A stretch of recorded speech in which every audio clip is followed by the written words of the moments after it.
Welcome back to the channel, and welcome to part 5.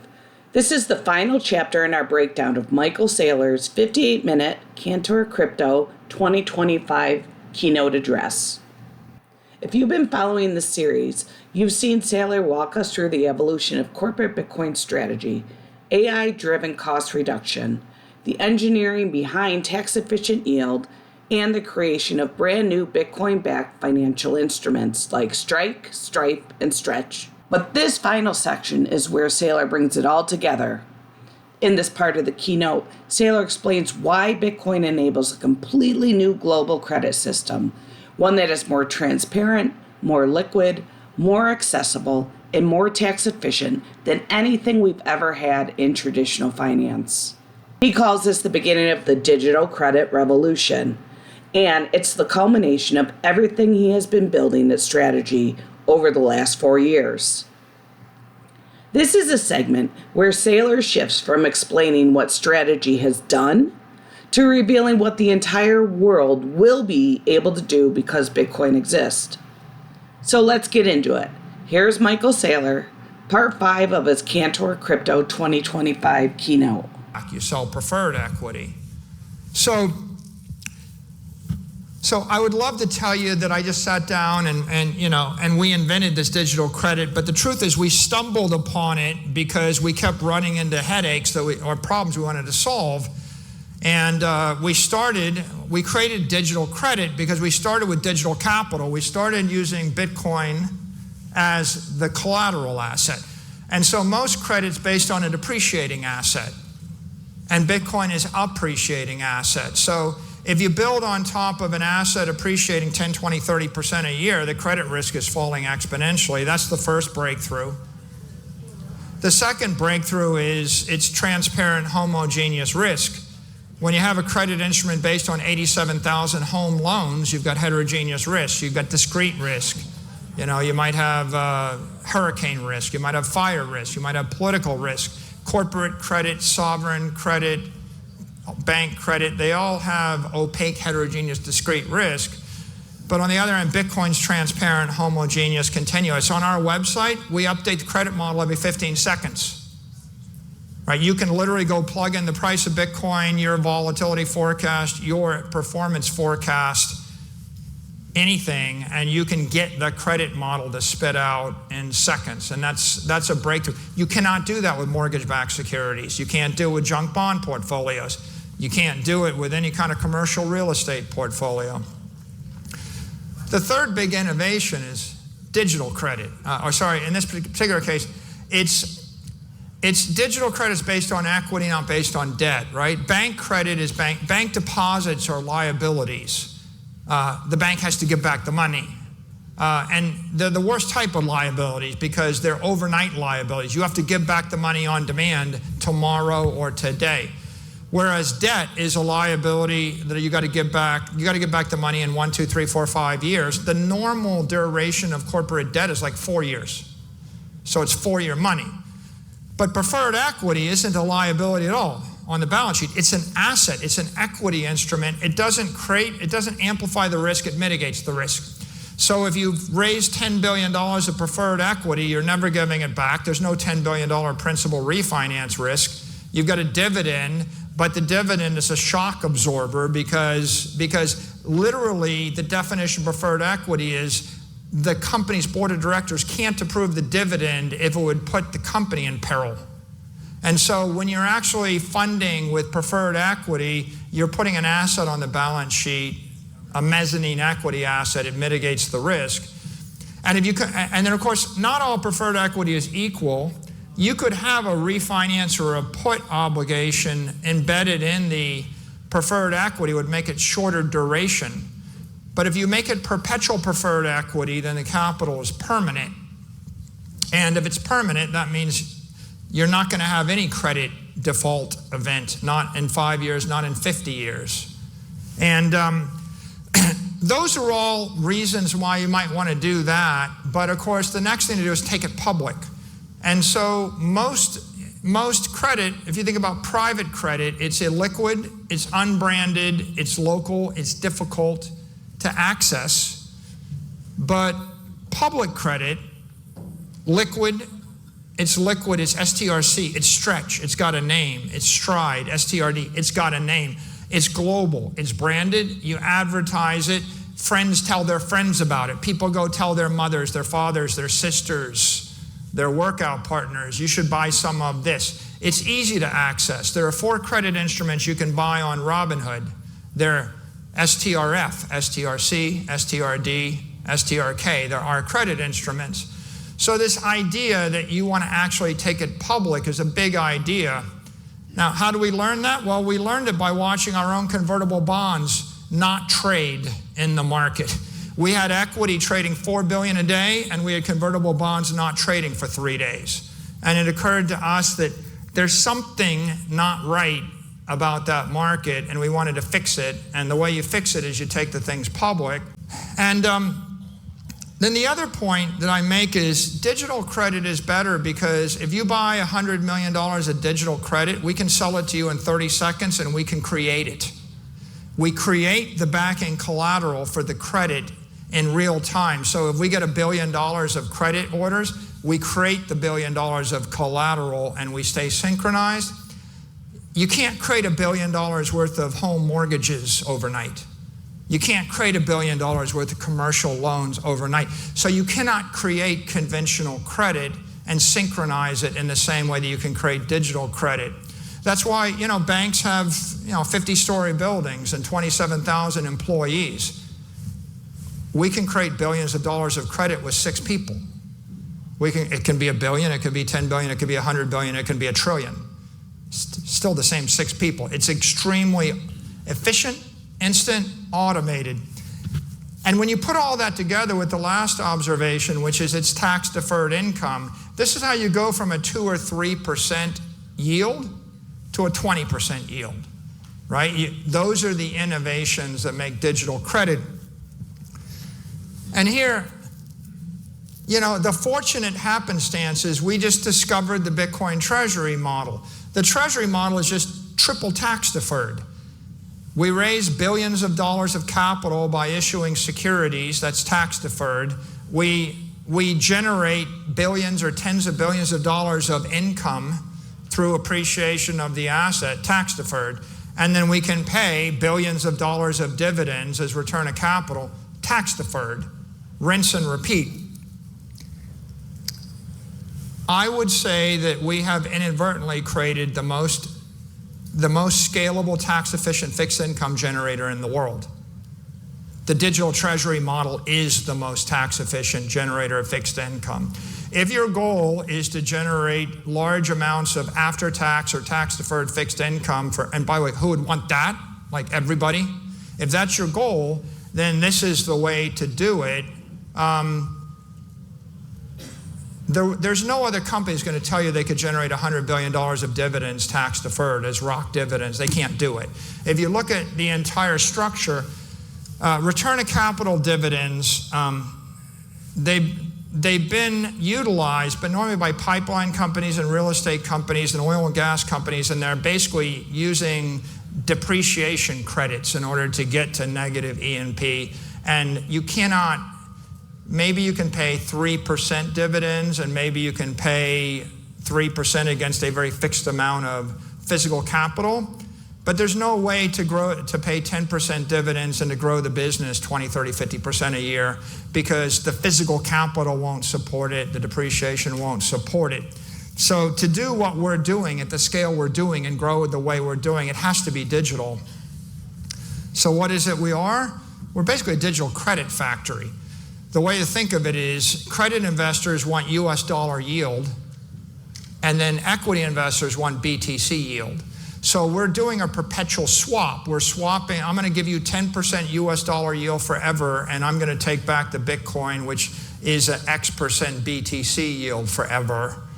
And since the equity investors want the Bitcoin per share, and then the credit investors want the yield, everybody gets what they want. And because we do it with preferred equity, we do it without credit risk. And so if you've studied the swaps market, you can see what's going on here. Now, we just started doing it in euros. So obviously half the world wants to use dollars, but there's a big market for euro yield, there's a big market for JPY yield, and so you can apply this pretty much in any currency. How important is it to pay ROC dividends? Well, if I take $100 and I pay 10% dividends on $100 and your tax rate's 50%, you have $164 after a decade. But you can see that when that tax rate goes to 37%, you're 14% up. When they become qualified dividend distributions, you've got 35% more money. And if you got ROC dividends, you've got 64% more money.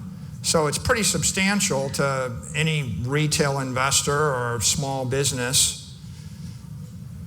So what are the digital credit opportunities?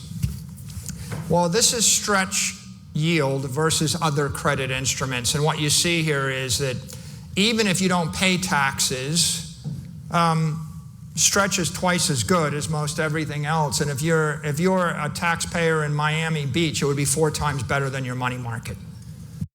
And of course, if your bank's going to pay you 40 basis points, but I'm going to assume you're smart enough to move your capital into a money market and get paid 400 basis points. But ultimately, the best thing going is private credit, which is going to be that illiquid, opaque idea. And this is going to be much better than that. And this is, again, trading plus or minus a few cents right now. Now, to make this a little bit more personal, I've actually calculated the tax equivalent yield in New York City for you that live in New York City. It's 21.8%. So Stretch is a bank account that pays you nearly 22% tax equivalent yield. If you're a New Yorker, it's about 21% in LA or San Francisco. If you live in Miami, it's 16%. But if you're saying, or you're asking, why would I want digital credit? I think the chart's illustrating why you're going to want digital credit. This is that story in Europe, right? Stream is a 12.2% effective yield. The money markets are 1.5%. A 10-year euro credit instrument is 2.6. So you're talking about 1,000 basis points more than the 10-year index in Europe. You could fund in euros, buy Stream, and capture a 10% carry trade, right? Who's going to do that? Well, I think a lot of people are going to do that once. Here, you have to come to 2 conclusions. You have to decide Bitcoin's not going to zero tomorrow forever. Do you trust Bitcoin? And then you have to trust the company strategy, right? So if you trust the issuer and you trust Bitcoin, then this is like free money, right? And it's staring at you if you want the carry trade of carry trades. This is the tax equivalent yield in the major cities in Europe.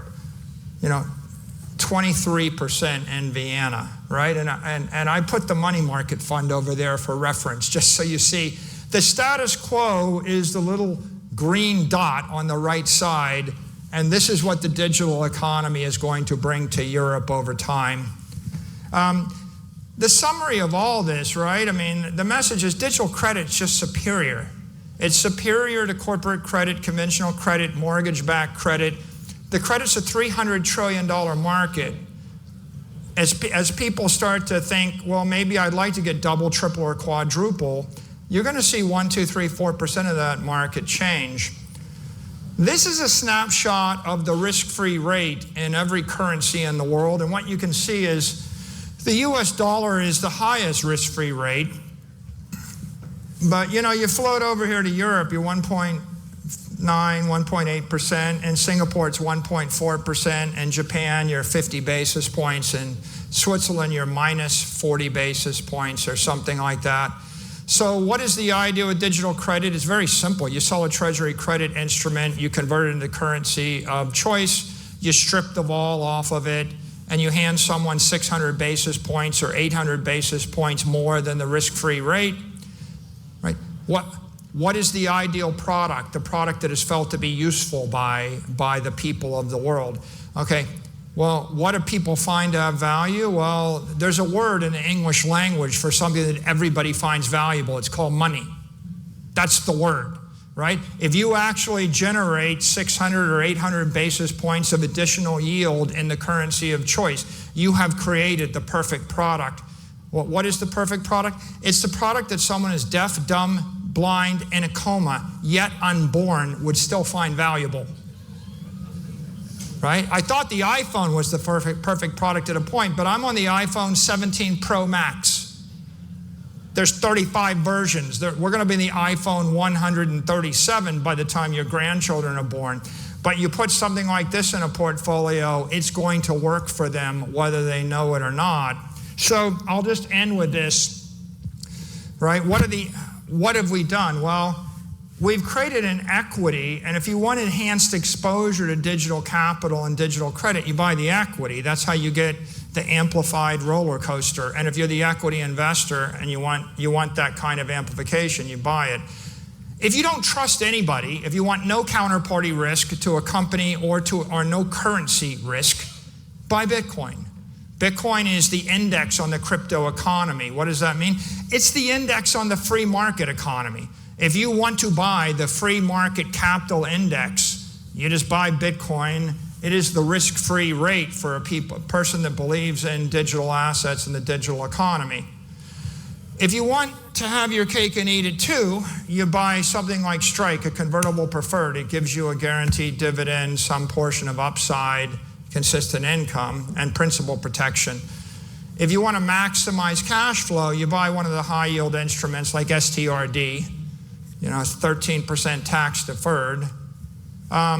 Trust the company, and you want to make sure that you've got some investor protection and some penalty if they try to skip a dividend. You buy the senior instrument like Strife or Stream. And if you simply want to strip all the volatility away and just get something much better than your bank or your money market, you would buy the Treasury credit instrument.